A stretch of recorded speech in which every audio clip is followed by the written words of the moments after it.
Hey guys, it's Justin here, and today I've got the review for you of the Apple iPad mini leather smart case.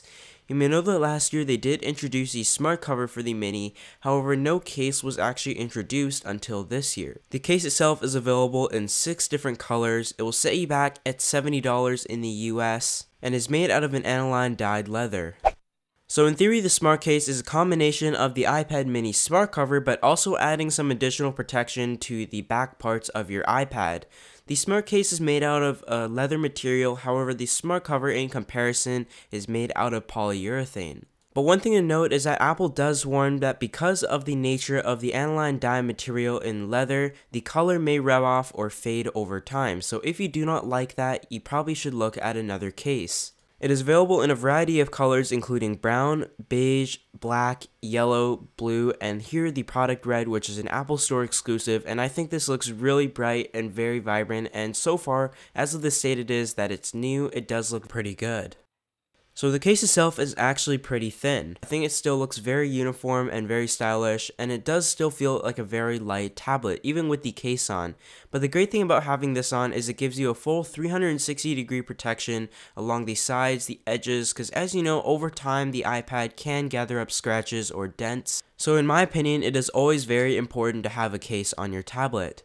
Moving on to the back, you also have quite a few cutouts. You've got the camera cutout, and it is very perfectly cut out. Of course, you do expect that coming from Apple. You also have a mic cutout on the top. There's also a hole on the back, which I'm not really sure why there is, since there isn't really anything in that portion of the device. Looking at the front, I would say that the lip is very well done by Apple. It goes just around the shiny bezel of the iPad, but it doesn't interfere in any way with the actual bezel of the iPad, which in my opinion is a very good design detail. You will notice that when the front portion of the case is on, Apple did an amazing job in terms of getting a very accurate cutout on the front portion to the bottom portion, and when you look at it on the side, the overall case design and everything just looks so uniform.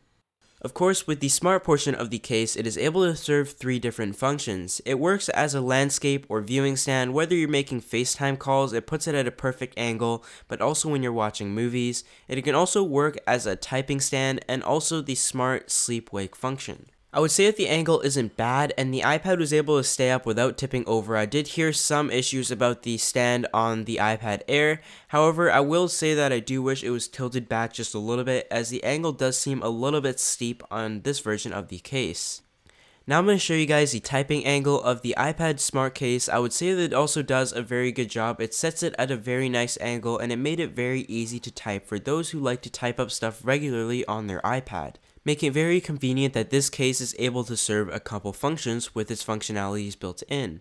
But most of all, the feature that a lot of people will be using the most is the magnetic sleep-wake function, which we have been accustomed to since the iPad 2, which I think was a very good idea by Apple. Last but not least, you'll also notice on the back side of the front cover that it does have a nice microfiber lining, very soft, and is able to kind of clean up on some fingerprints, for example. At least that's what Apple claims while you're using your case. But aside from that, my final thoughts of the case is that it is very well cut out, very well designed, and Apple definitely did a very good job in the uniformity, and I think it is definitely a very good companion for your iPad mini or iPad mini Retina. However, I am very worried about this case having some wear over time. I do not want the leather to fade, as I really enjoy the look of it in the state that it is in right now, so that could definitely be a disadvantage. Also, the price of $70 does come at a premium for many, but the leather material definitely justifies that. So if you are not looking for a premium leather case, you might want to look elsewhere, as that is what you're paying for. Aside from that, I hope you guys enjoyed this review, and I'll see you all in the next video.